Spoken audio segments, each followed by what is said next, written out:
Hi friends, ఎలా ఉన్నారు? ఈరోజు ఈ వీడియోలో తెలంగాణలో జరిగిన ఇన్సిడెంట్ని ఎక్స్ప్లెయిన్ చేయబోతున్నాను. ఆ భర్త ఆమెను ముక్కలు ముక్కలుగా చేసి ఎలా చంపగలిగాడు, ఆ ముక్కలను అలా నరికిన తర్వాత అతడు ఏమేం చేశాడు అనేది ఈ వీడియోలో మీకు కంప్లీట్గా కళ్ళకు కట్టినట్టుగా ఎక్స్ప్లెయిన్ చేయబోతున్నాను.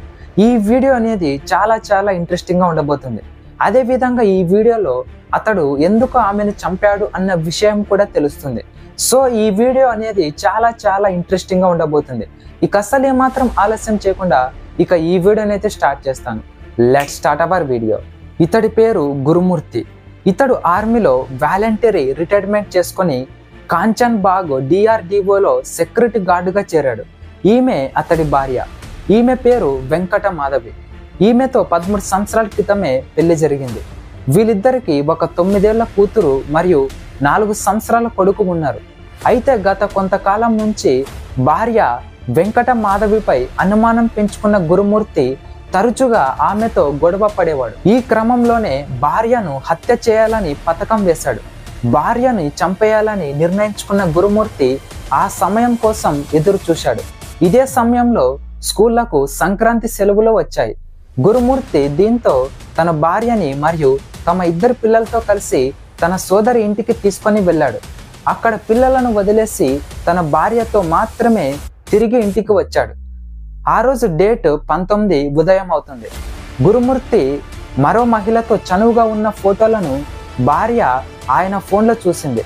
దీంతో ఇద్దరి మధ్య గొడవ స్టార్ట్ అయింది. అప్పటికే హత్య చేయాలని ప్లాన్తో ఉన్న గురుమూర్తి అక్కడ ఉన్న రోకల బండతో కొట్టి భార్యను హతమార్చాడు. భార్యను హత్య చేసిన గురుమూర్తి శవాన్ని మాయం చేయడానికి పక్కా ప్లాన్ చేశాడు. ఫుల్గా మద్యం తాగి భార్య డెడ్ బాడీని బాత్రూంలోకి తీసుకెళ్లి ముక్కలుగా నరికి వాటిని బకెట్లో వేసి హీటర్ ద్వారా బాగా ఉడికించాడు. ఆ తర్వాత ఎముకలు మాంసాన్ని వేరు చేసి కుక్కర్లో బాగా ఉడికించాడు. బాగా ఉడికిన ఎముకలు రోట్లో వేసి పొడిగా చేశాడు. శరీర భాగాల మాంసాన్ని మెత్తగా దంచి మటన్ కైమా మాదిరిగా చేశాడు. వాటిని కవర్లో వేసుకొని మీర్పేట్ చందా చెరువులో కొంత, డ్రైనేజీలో మరికొంత వెదజల్లాడు.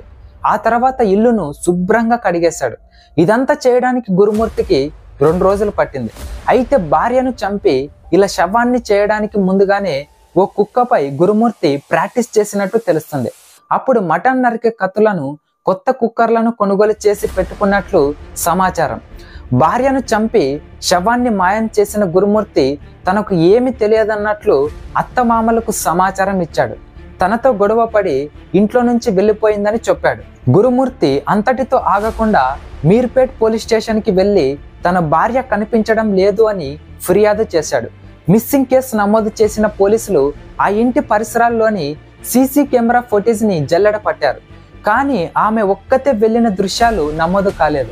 ఇంటి సమీపంలోని కెమెరాలో మాత్రం భర్తతో కలిసి 4 రోజుల క్రితం ఇంటికి వెళ్ళిన దృశ్యాలు మాత్రమే ఉన్నాయి. ఆమె తిరిగి బయటికి వచ్చిన దృశ్యాలు మాత్రం అస్సలు కనిపించలేదు. మరోవైపు ఆమె మిస్సింగ్ కేస్ అయినప్పటి నుంచి భర్త గురుమూర్తి పలుమార్లు వివిధ కవర్లతో బయటికి వెళ్ళి రావడం రికార్డ్ అయ్యాయి. అతడి బిహేవియర్ పట్ల అనుమానం రావడంతో పోలీసులు అదుపులోకి తీసుకొని వాళ్ళ స్టైల్లో విచారిస్తే అసలు నిజం బయటికి వచ్చింది. గురుమూర్తి భార్యను హత్య చేసిన తీరు, ఆధారాలు మాయం చేసిన తీరు చూసి పోలీసులే షాక్ అయ్యారు. గురుమూర్తి తన భార్యను హత్య చేశానని ఒప్పుకున్నా అందుకు సాక్ష్యాలు లేకుండా చేశాడు. భార్య మృతదేహం కానీ చంపిన ఆనవాళ్ళు, క్లూస్ ఏది లేకుండా రూపుమాపాడు. అంతేకాదు, నేను హత్య చేశాను కానీ మీరు కోర్టులో ఎలా నిరూపిస్తారు అంటూ పోలీసులకే సవాల్ విసిరాడు.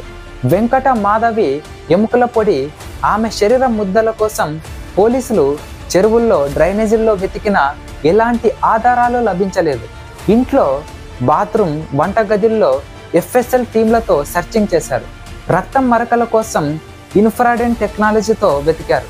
ఈ సమయంలో పోలీసులకు కొన్ని ఆధారాలు లభించాయి. మాధవి శరీర భాగాలను ఇంట్లోనే కాల్చిన ఆనవాళ్లను ఫోరెన్సిక్ టీము గుర్తించింది. కాలుపైన మాధవి తల వెంట్రుకలు లభించాయి. వీటి ఆధారంగా పిల్లల DNAతో సరిపోల్చేందుకు పోలీసులు ప్రయత్నాలు చేస్తూ ఉన్నారు. వీటి ద్వారా గురుమూర్తి పక్కాగా దొరికే అవకాశాలు ఉన్నాయి. అంతేకాక హత్యకు ఉపయోగించిన కత్తులు, మొద్దు, కుక్కర్లు, హీటర్ ఇలా అన్ని వస్తువులను పోలీసులు స్వాధీనం చేసుకున్నారు. గురుమూర్తి మరో మహిళతో అక్రమ సంబంధం పెట్టుకున్నట్లు ప్రచారం జరుగుతుంది. అతడి సమీప బంధువైన ఓ మహిళతో గత కొన్నేళ్లుగా లైంగిక సంబంధం కలిగి ఉన్నట్లు తెలుస్తుంది. ఈ నేపథ్యంలోనే భార్యను రివర్స్లో నువ్వు మరో వ్యక్తితో అక్రమ సంబంధం పెట్టుకున్నావని వేధిస్తూ తరచుగా గొడవ పడేవాడని స్థానికులు చెబుతున్నారు. మాధవిని వదిలించుకొని ఆ మహిళతో కలిసి ఉండటం కోసమే భార్యను హత్య చేసినట్లు పోలీసులు అనుమానిస్తున్నారు. తల్లి మిస్సింగ్ అయిందని తెలుసుకున్న పిల్లలు ఇంటికి తిరిగి వచ్చారు. ఆ సమయంలో ఇంట్లో నుంచి దుర్వాసన వస్తూ ఉండటంతో ఏంటి ఈ వాసన అడిగినప్పుడు తండ్రి ఎలాంటి సమాధానం చెప్పలేదు. అమ్మ ఏది అని అడిగినప్పుడు మౌనంగా ఉన్నాడు. కానీ భార్య శరీర భాగాలను కుక్కర్లో ఉడికించినప్పుడు, ఎముకలను, వెంట్రుకలను స్టవ్ పై కాల్చినప్పుడు బాగా స్మెల్ వచ్చిందని, ఆ సమయంలో ఏంటి ఈ వాసన అని అడిగితే అది మటన్ యొక్క కాళ్ళు, తలకాయ కాలుస్తున్నానని స్థానికులకు సమాధానం చెప్పినట్లు చుట్టుపక్కల వాళ్ళంతా చెప్తున్నారు. ప్రస్తుతం అతడే హత్య చేసి శవాన్ని ఉడికించాడని తెలియడంతో ఆ ప్రాంతంలో ఉన్న ఇళ్ళ వాళ్ళంతా ఖాళీ చేసి వెళ్ళిపోతున్నారు. భార్యను చంపి శరీర భాగాలను కుక్కర్లో ఉడికించాడని తెలియడంతో నేషనల్ మీడియా సైతం మీర్పేటకు పరుగులు పెట్టింది. గురుమూర్తి ఇదంతా చేయడానికి ఓ రీసెంట్ వెబ్ సిరీస్ను రెఫరెన్స్గా తీసుకోవడం ఇప్పుడు మరో సంచలనంగా మారింది. రీసెంట్గా వచ్చిన మలయాళం సినిమా సూక్ష్మదర్శిని సినిమాలో ఇంట్లో వాళ్లకు ఇష్టం లేకుండా ఒక అమ్మాయిని దత్తతకు తీసుకుంటాడు విలన్. ఆ తర్వాత దత్తత కూతురిని తల్లితో కలిసి హత్య చేస్తాడు. మృతదేహాన్ని మాయం చేయడానికి శరీరాన్ని ముక్కలు ముక్కలుగా నరికి కొన్ని కెమికల్స్, యాసిడ్ వాడి ద్రవంలా చేస్తాడు. దానిని బాత్రూంలో ఫ్లాష్ చేసి డ్రైనేజీలోకి వదిలేస్తాడు. ఇప్పుడు గురుమూర్తి కూడా అదే చేశాడు. ఆధారాలు మాయం చేసేందుకు శవాన్ని ఖైమా చేశాడు. కానీ ఎన్ని రోజులకైనా చేసిన తప్పు బయటికి రావాల్సిందే, దొంగ దొరకాల్సిందే. అలాగే పోలీసులకు దొరికాడు గురుమూర్తి. ఈ వీడియో ఇంతే ఫ్రెండ్స్.